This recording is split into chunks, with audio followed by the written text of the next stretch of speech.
ver mi pantalla? Buenas noches. Sí, se escucha y también se ve. Excelente. Ok, vamos a empezar.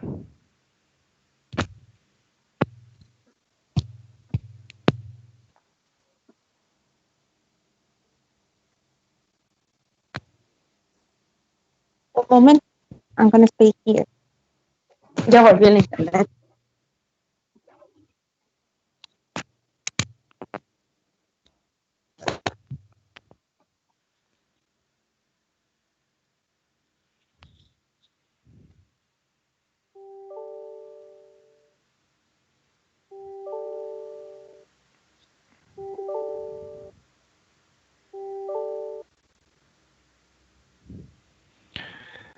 Ok, empezamos entonces. Buenas noches a todos, yo soy Cristian Roca de la Universidad de Carolina del Norte en Chapel Hill, Estados Unidos.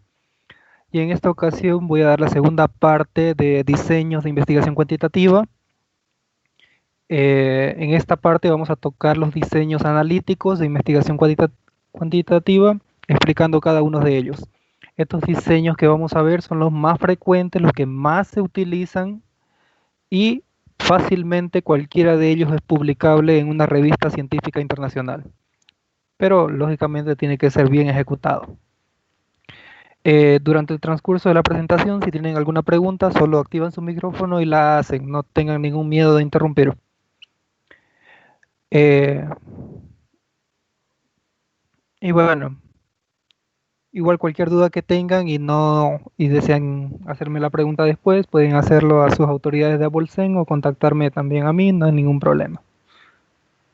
Vamos a empezar.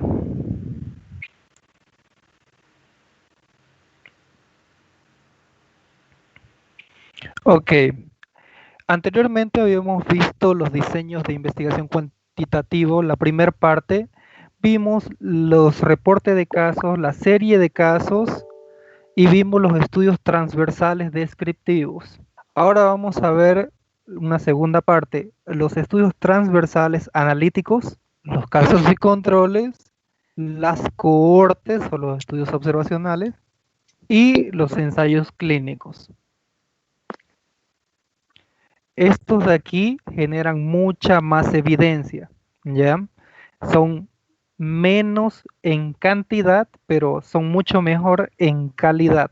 Entonces, si veo uno de estos estudios, yo tengo que hacer un análisis crítico de la información y muy probablemente lo que tengan va a ser cierto.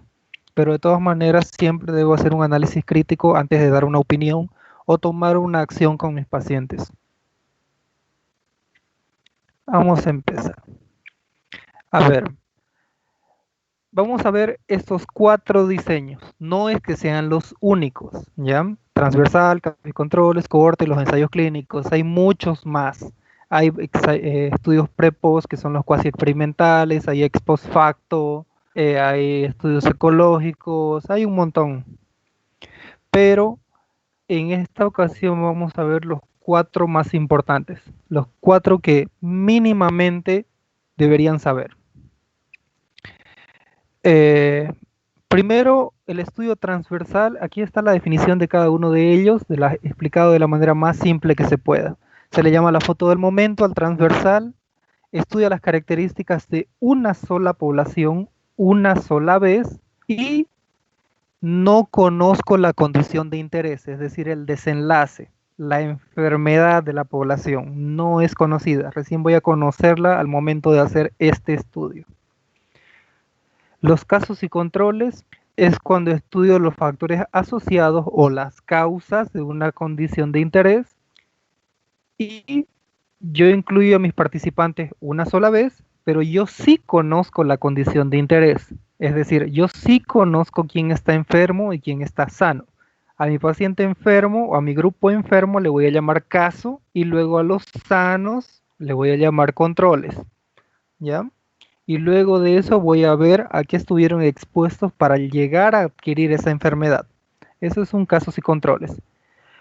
La cohorte es cuando yo estudio a la población de acuerdo a lo que están expuestos. Es decir, de acuerdo a la terapia, por ejemplo, que están recibiendo, quién está recibiendo dióxido de cloro y quién no lo está recibiendo. Y lo voy a seguir en el tiempo hasta que llegue el desenlace. ¿Cuál es el desenlace? Puede ser la muerte, la recuperación, el tiempo, alivio de síntomas, cualquiera de esos pudiera ser un buen desenlace. El desenlace lo elige el investigador. Y luego los ensayos clínicos que estudian la eficacia, la eficiencia y los efectos terapéuticos y los efectos adversos de un nuevo fármaco o una nueva vacuna. Eso es, los ensayos clínicos es el top, es lo que nosotros tenemos que aspirar siempre.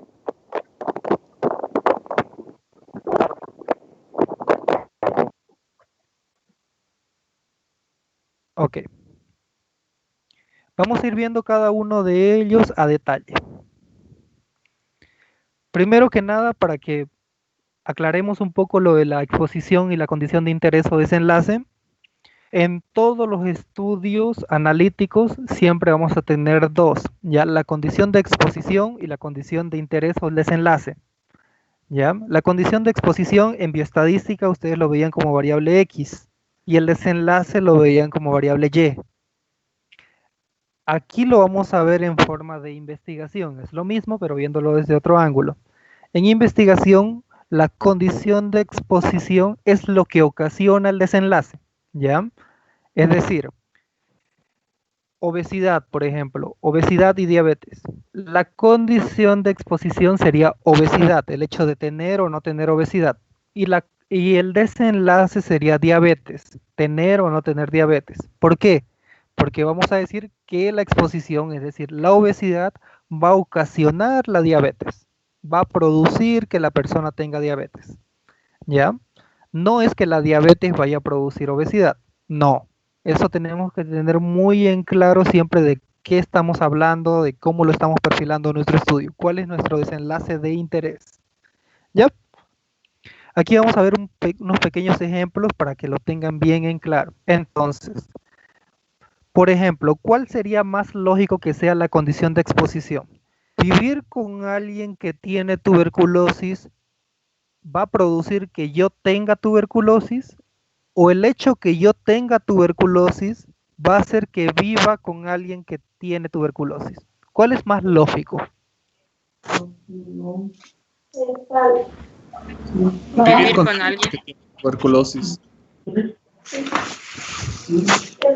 ¿La opción 1 o la opción 2? La opción 1 Opción sería uno. la condición de exposición.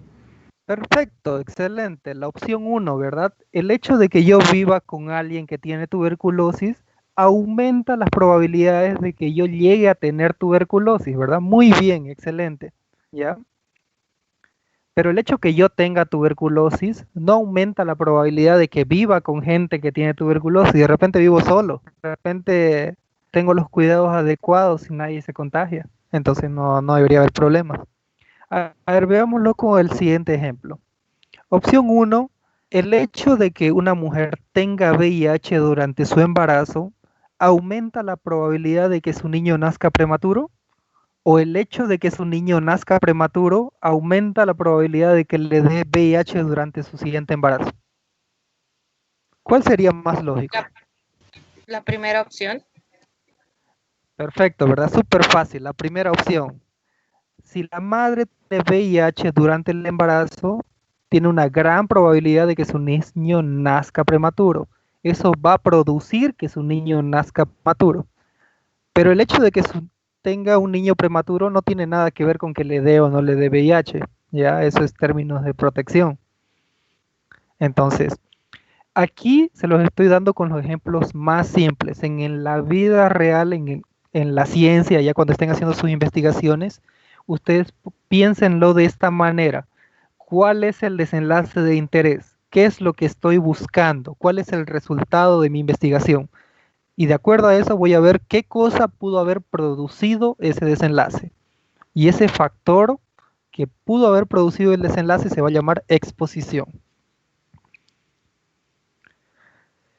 ¿Hasta aquí todo claro? ¿Alguna pregunta, alguna duda?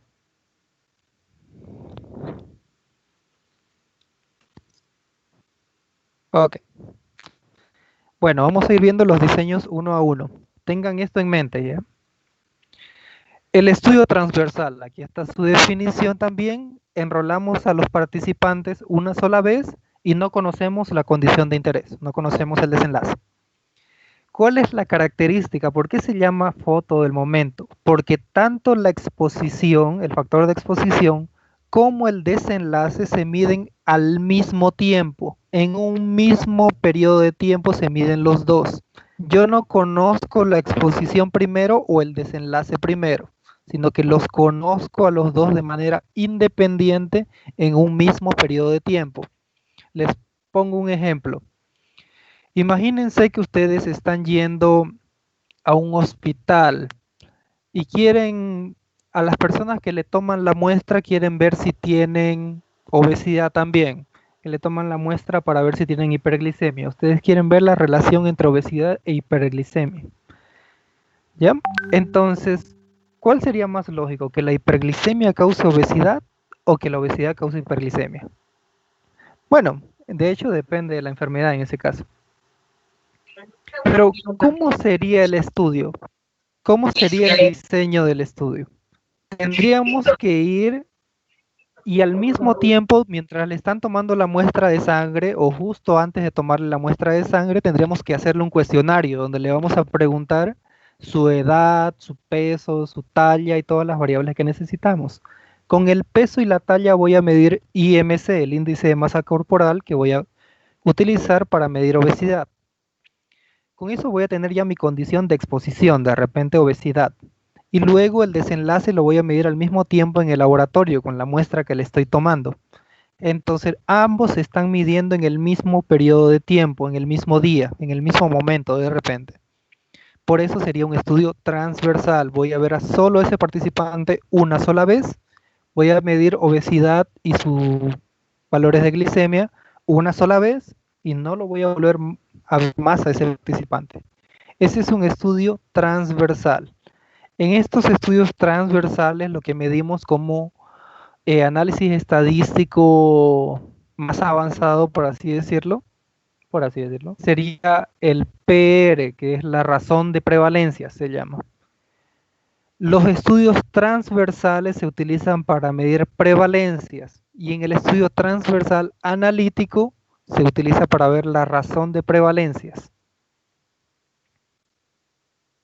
que es simplemente un término matemático, ¿ya? Para ver qué tan asociado está la exposición al desenlace. Otra vez, en estudios transversales puedo ver prevalencias, no puedo ver incidencias, ¿ya? Solo prevalencias en los estudios transversales, porque solo capto a la población una sola vez.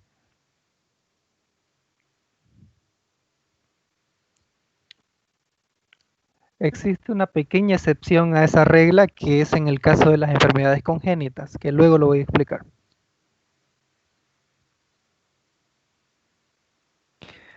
¿Todo bien hasta aquí? Estudios transversales, bien fácil, ¿verdad? Bien conocidos. Sigamos. Los casos y controles.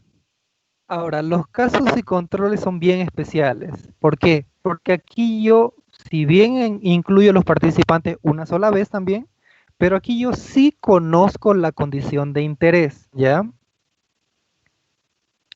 Aquí yo sé quién está enfermo y quién está sano. Otra vez, a los enfermos les llamo casos y a los sanos les llamo controles. Depende de cuál es mi desenlace. Por ejemplo, yo quiero ver cuáles son los factores asociados al hecho de tener COVID-19. Entonces, para hacer un estudio de casos y controles, ¿qué tengo que hacer? Voy a seleccionar en el hospital todas las personas positivas a COVID-19. De todas las que se sacaron la prueba, todos los que den positivo van a ser mis casos. Y todos los que den negativo van a ser mis controles. Y luego a ambos, tanto a mis casos y a mis controles, voy a preguntarle a qué estuvieron expuestos. De repente son personal de salud que trabajan en terapia intensiva de COVID. Por eso es que se han llegado a tener ese desenlace, han llegado a contagiarse de COVID-19. O de repente son personas que no usan apropiadamente el barbijo. La condición de exposición es el uso apropiado del barbijo y eso ha ocasionado que lleguen a tener el desenlace. Entonces depende de lo que yo quiera ver, pero una regla en los casos y controles es que yo debo conocer el desenlace primero. En mi población yo debo saber quién tiene el desenlace y quién no lo tiene, quién tiene la enfermedad y quién no la tiene. Esa es la condición en casos y controles. Es una regla de oro. Y luego de eso recién voy a ver si el participante estuvo o no estuvo expuesto a algo. Puedo verlo con un cuestionario o revisando historias clínicas o algo así. ¿Todo claro hasta aquí?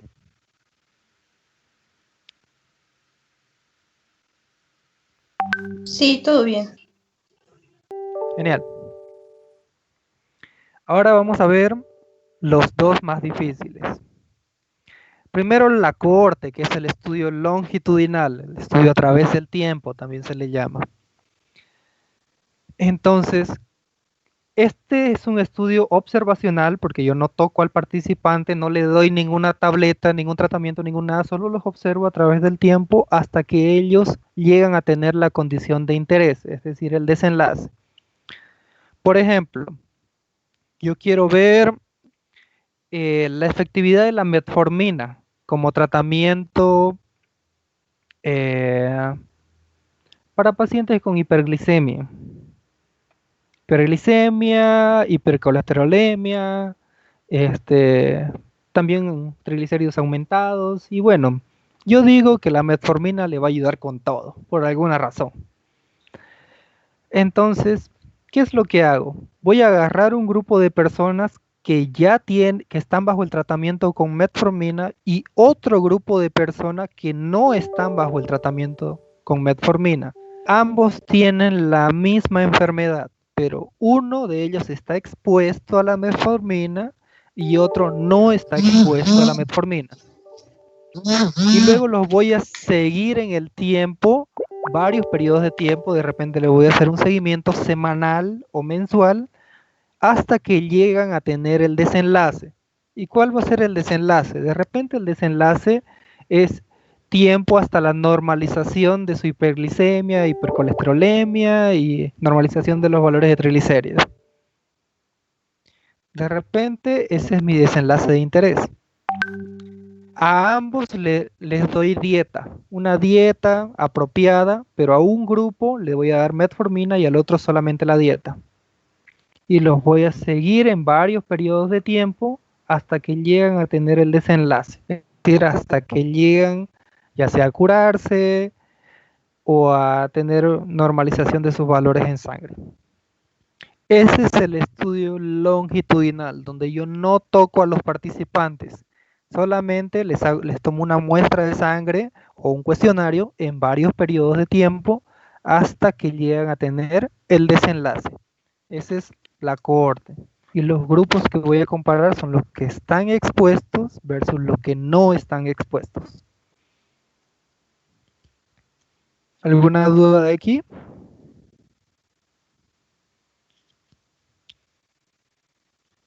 En este tipo de estudios yo debo saber la condición de exposición, debo saber quién está expuesto y quién no está expuesto. Esa es una regla también. Necesariamente debo saberlo antes de empezar el estudio. Y luego, finalmente, los que más le gustan al público, a todos los investigadores nos encantan estos tipos de estudios, los ensayos clínicos. Los ensayos clínicos son los que definitivamente comprueban si un tratamiento es eficaz, eficiente o efectivo para tratar una cierta enfermedad. Lo mismo con las vacunas. Seguramente ya han escuchado de que las vacunas contra coronavirus están en fase 3. Ustedes dirán, ¿qué será la fase 3? Bueno, vamos a explicar un poco aquí. También seguramente han escuchado de los estudios doble ciego, triple ciego. Ahora vamos a explicarlo. Entonces, los ensayos clínicos se utilizan para ver si una droga es efectiva para tratar una cierta enfermedad o si una vacuna es efectiva para prevenirla. La condición de exposición no la sabemos a ciencia cierta, ¿ya?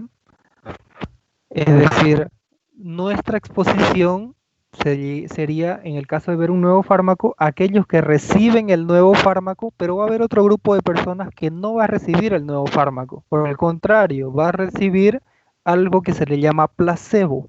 El placebo es una sustancia inerte que no tiene ninguna actividad fisiológica. ¿Ya?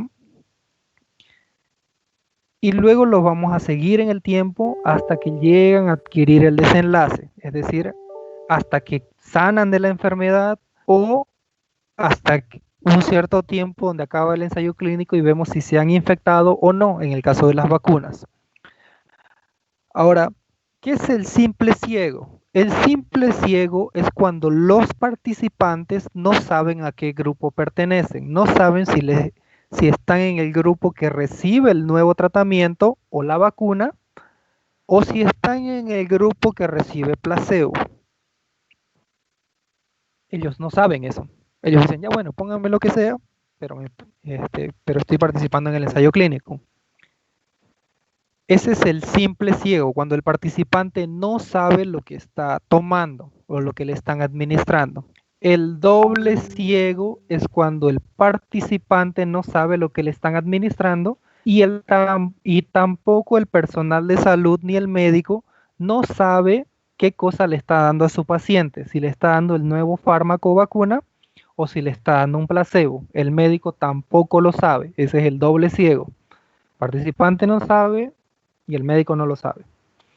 ¿Quién es el que sabe entonces? Solamente el investigador sabe en el doble ciego. El investigador sabe qué cosa se le está dando a qué persona.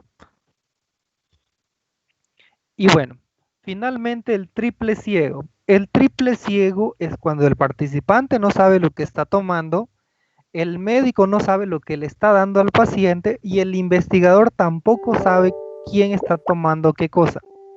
El único que sabe es el analista de datos. Ahora, ¿a alguien se le ocurre de por qué se toman estas medidas? ¿Por qué hay un simple ciego, un doble ciego, un triple ciego? De casualidad. Quizá para evitar los errores que puede cometer el personal de salud, es decir, no administrarle el medicamento a un cierto paciente porque lo ven muy mal, entonces le dan el medicamento en vez del placebo, al que le debería tocar el placebo. Muy bien, excelente. Ese es un perfecto ejemplo de por qué el doble y triple ciego, ¿ya? Ahora, ¿pero por qué el participante no debe saber lo que está tomando? Por el factor psicológico. Correcto, muy bien. El factor psicológico.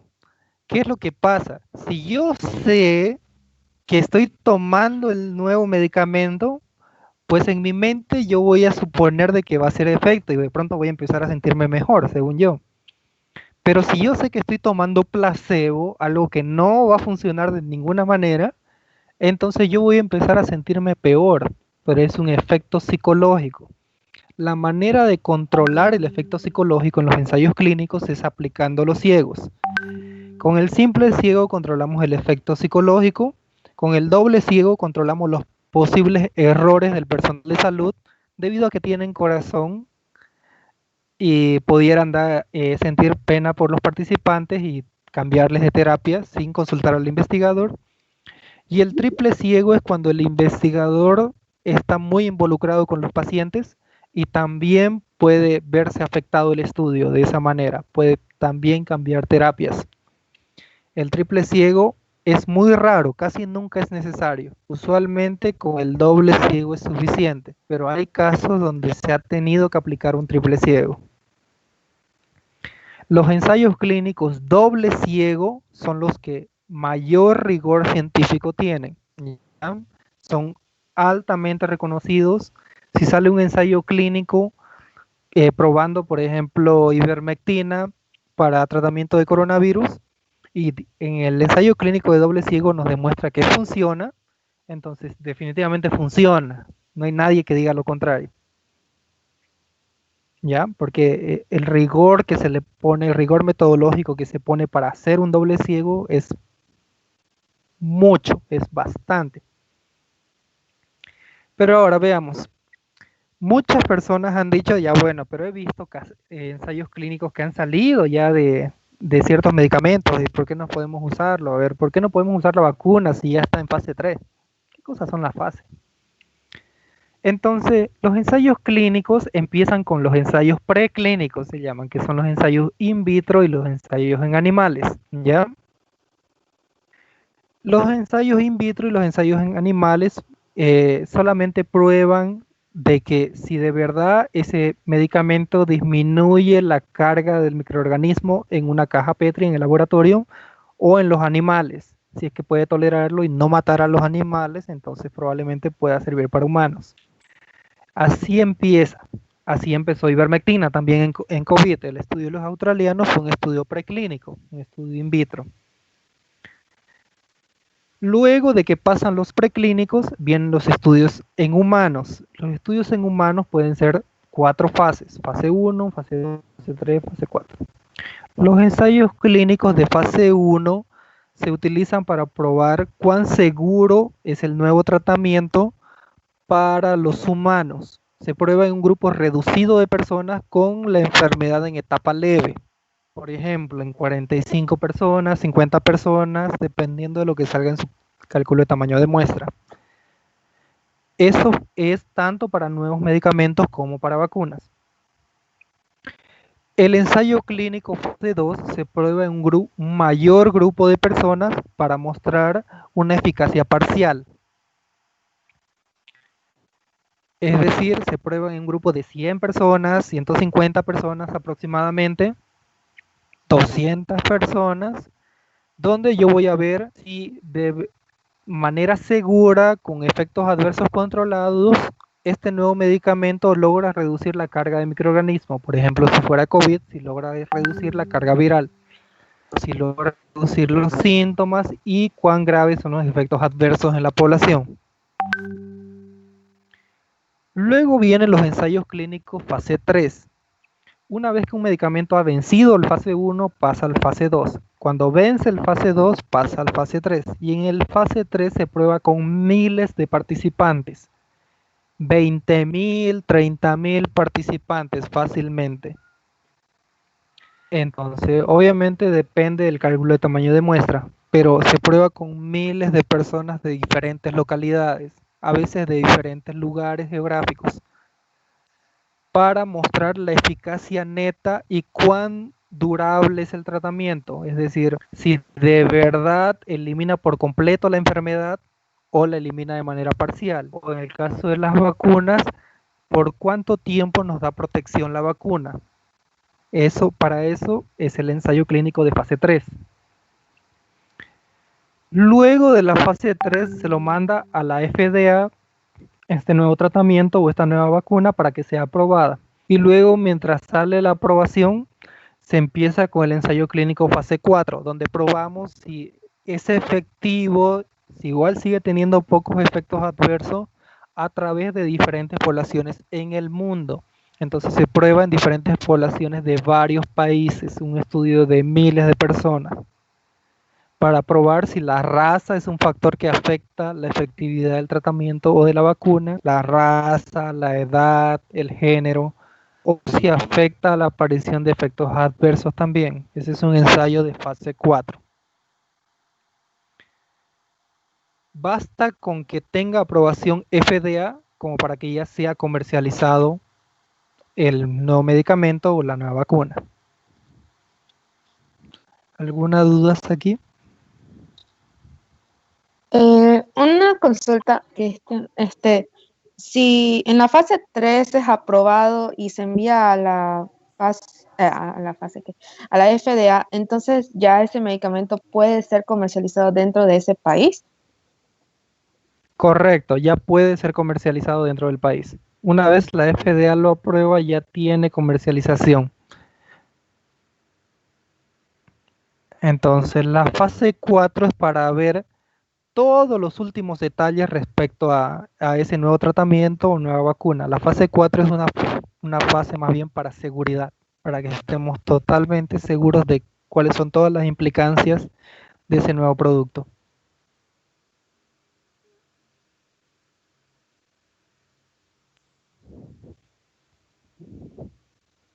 Yo tengo una pregunta, perdón. Quería saber si cuando se tiene algún tratamiento que se piensa es más eficaz, más eficiente que otro, ¿se tiene que hacer un ensayo clínico con un placebo con ese tratamiento o se hace en comparación con el medicamento o tratamiento actual? Muy buena pregunta. Ahora le contesto. Entonces, hay ensayos clínicos de tres tipos, ¿ya? Hay ensayos clínicos en los que tú ves superioridad de tu medicamento. Es decir, imaginemos que tú ves un nuevo medicamento antimalaria, pero ya hay medicamentos contra malaria. Entonces tú quieres demostrar de que tu medicamento es superior a los actuales. Son ensayos clínicos de superioridad. Entonces tú comparas tu medicamento contra el actual. Esa es superioridad.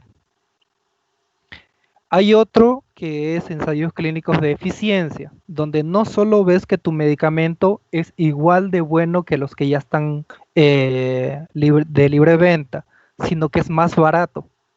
Entonces, es un ensayo clínico de eficiencia donde tú muestras que tu medicamento es igual de efectivo que los que ya se venden, pero es más barato. Ajá. Entonces, el que utilizas tu placebo es el medicamento que ya está de libre venta. Y bueno, luego están los medicamentos nuevos con principios activos nuevos, donde nunca se ha probado nada, donde tú puedes utilizar un placebo como tal, pero lo que ahorita se aconseja es que utilices el cuidado estándar. ¿A qué me refiero? Por ejemplo, en COVID, si tú quieres probar de que tu medicamento o tu tratamiento ayuda contra la enfermedad y es un principio activo que nunca antes se ha visto, entonces, o nunca antes se ha probado para esa enfermedad, entonces tú vas a probar en dos poblaciones. Una población va a recibir el cuidado estándar que ya le dan en el hospital a esos pacientes, más tu medicamento.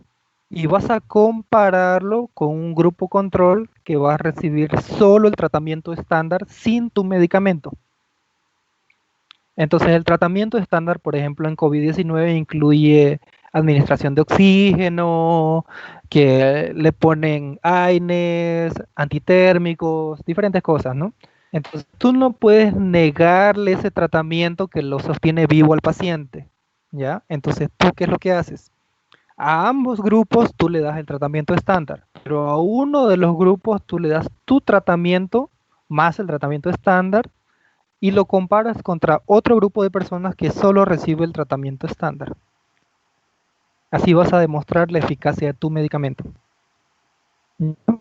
Otra vez recordamos que el desenlace puede ser lo que sea. El desenlace para tu medicamento puede ser, mi medicamento ayuda a aliviar los síntomas más rápido, o elimina la carga viral más rápido, o reduce mortalidad, o previene la transmisión. Cualquier cosa puedes probar como desenlace para tu tratamiento, ¿ya? Pero tu tratamiento igual tiene que pasar por todas las fases de un ensayo clínico, que es el estudio in vitro, que son el estudio en animales, luego fase 1, fase 2, fase 3, fase 4 en humanos. Si no pasa por todo eso, lo que tú le estás administrando a la población es un medicamento experimental. Y ya está bien citado de que cada vez que se da un medicamento experimental a la población, lo único que hacemos es aumentar su probabilidad de muerte. Entonces, no, nunca se debe dar un tratamiento experimental a la población. Siempre se debe esperar a que haya ensayos clínicos. ¿Todo claro? Está bien, muchas gracias. Sí. Buenas noches. Una pregunta más. Para Sí. tratar con medicamentos, ¿cuál es la diferencia entre un estudio cohorte y ensayo clínico? Muy buena pregunta. Me la sacó, la tenía en ejemplo más adelante. Pero Básicamente, en el ensayo clínico, yo le doy el fármaco al paciente, yo le doy la vacuna al paciente, yo le administro algo a mi paciente. Pero en la cohorte, recordemos que es observacional. Yo no le administro nada, yo no le doy nada al paciente. El paciente ya está recibiendo eso en el hospital. Y hay otro grupo de personas que no lo está recibiendo, pero no es mi decisión, no es decisión de los investigadores. Eso ya está pasando. ¿Está bien? El ensayo clínico es mucho más controlado, porque yo puedo asegurarme qué dosis le estoy dando al paciente exacta, durante cuánto tiempo le estoy dando, cuáles son los efectos exactos que tiene.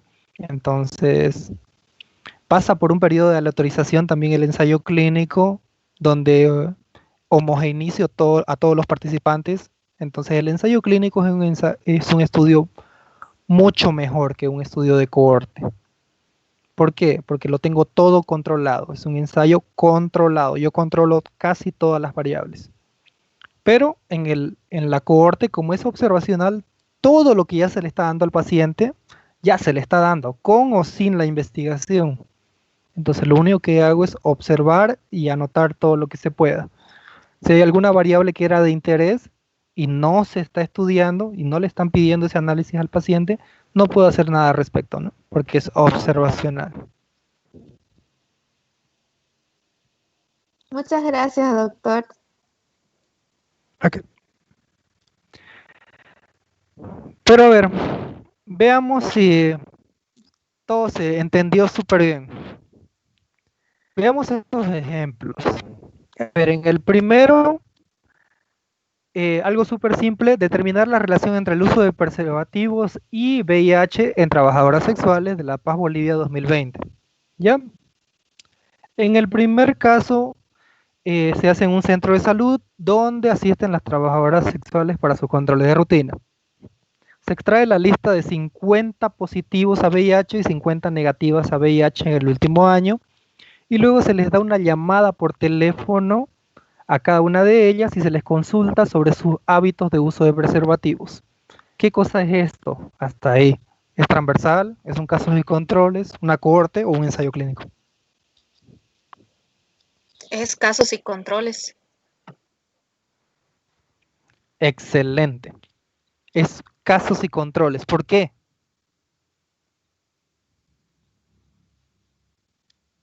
Porque nosotros ya conocemos, digamos, el desenlace, entonces dividimos el grupo de riesgo y el grupo que no está en riesgo. Fantástico. Conocemos el desenlace de interés, ¿verdad? El desenlace, inmediatamente nos damos cuenta que el desenlace es VIH.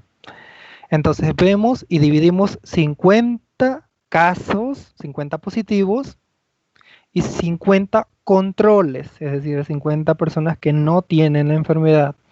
Y luego de eso vemos sus hábitos de uso de preservativo, es decir, vemos si estuvieron expuestos o no estuvieron expuestos, o cómo estuvieron expuestos.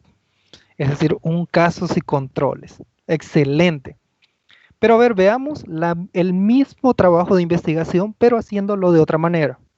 En vez de hacer todo lo que dijimos anteriormente, incluimos a un grupo de 100 trabajadoras sexuales de un sitio de estudio y en el momento en que las incluimos en el estudio le hacemos un cuestionario para ver cómo es su uso de preservativos y terminamos de hacer el cuestionario y le hacemos una prueba de VIH en ese momento para ver si tienen o no tienen VIH. Entonces, ¿qué cosa sería en ese caso? ¿Transversal, casos y controles, cohorte o ensayo clínico? Transversal. Perfecto, excelente, transversal, ¿verdad? No sabemos quién tiene VIH o quién no tiene. No estamos haciendo un seguimiento en el tiempo a nadie. Entonces, en un mismo día, en un mismo momento, hicimos un cuestionario donde vimos exposición y le tomamos una muestra para hacer la prueba de VIH, donde vimos el desenlace. Entonces, transversal. Perfecto. El mismo estudio con dos diseños diferentes. Elegimos el diseño de acuerdo a nuestras posibilidades. ¿Está bien? Sigamos. Ahora, Veamos este otro. Determinar la eficacia de la ivermectina como tratamiento para alivio de síntomas de COVID-19 en Santa Cruz, Bolivia 2020. En el primero, se incluyen 100 personas COVID positivo de una comunidad periurbana. Aleatoriamente se los divide en dos grupos. El primer grupo se le proporciona ivermectina como tratamiento y el segundo se les proporciona placebo. Y se lo sigue en el tiempo para evaluar en cuánto tiempo se alivian los síntomas en ambos grupos. Ambos tienen COVID-19. Entonces, transversal, casos y controles, cohorte o ensayo clínico. Ensayo clínico. Excelente, ensayo clínico, ¿verdad? Facilísimo. Es decir, yo le estoy proporcionando la ivermectina y al otro le estoy dando placebo. Yo les estoy proporcionando, por lo tanto, es un ensayo clínico. Luego, veámoslo desde este otro ángulo. Se incluye un grupo de 100 personas, también de la comunidad periurbana, todos positivos a COVID. Se les realiza un cuestionario para ver si están consumiendo ivermectina como tratamiento. Los dividimos en dos grupos, las personas que dicen consumir y las personas que dicen que no consumen. Y luego lo seguimos en el tiempo para evaluar el alivio de síntomas. Entonces, ¿qué diseño estoy usando? Transversal, caso y control, cohorte, ensayo clínico.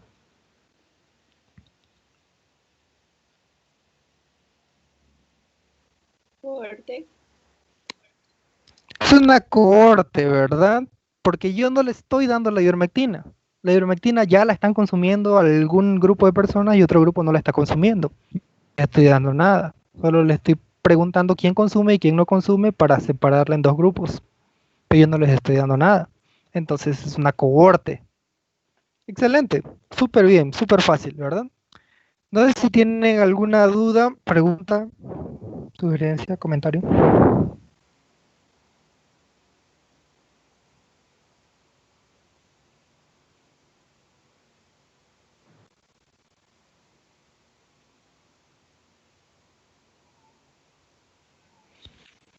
Ok, genial. Muchas gracias por su atención. Espero que hayan entendido bien. Los que no entiendan muy bien, contactan a sus autoridades de Abolsem, o si quieren contactarme a mí también. Muchas gracias a todos. Tengan muy buena noche. Muchas gracias. Gracias. Muchas gracias,